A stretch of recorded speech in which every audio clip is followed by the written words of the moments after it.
Every Friday, my bestie comes over for a few drinks, but this time something terrible happened.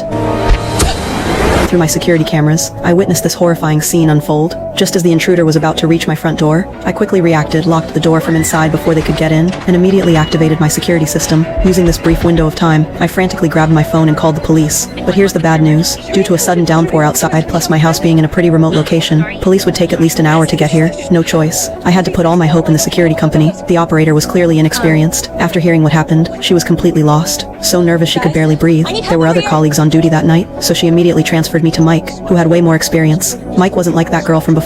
He calmly analyzed the situation. Here I am, just me and my kid. No way we could take on these robbers. There were 3 of them, and each one was clearly well trained. A head-on confrontation would be foolish, so Mike immediately told us to find somewhere to hide, try to buy as much time as possible. While we were on the call, the criminals had already planted explosives.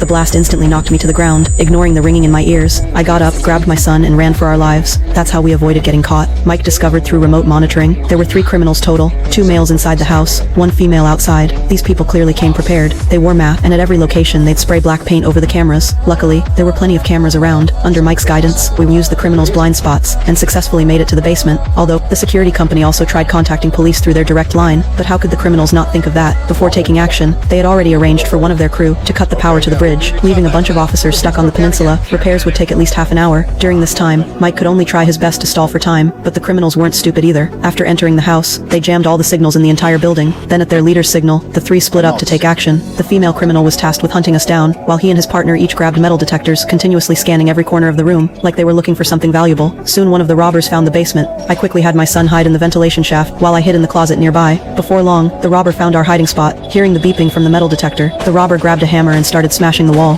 Behind the wall were 2 iron posts. The posts extended all the way to the kitchen, opening the hidden secret door. Inside was clearly a safe. Looks like this was their real target. Meanwhile, my son brought me some good news. Turns out he thought our home Wi-Fi was too slow, so for years he'd been using the neighbor's internet. This way they could use internet calling to reconnect with Mike. I successfully contacted the security company again. With lives on the line, Mike couldn't waste any more time. He guided us to dodge the criminals' pursuit, while running toward the garage. Mike, please, help us. Go Jacob's foot quickly.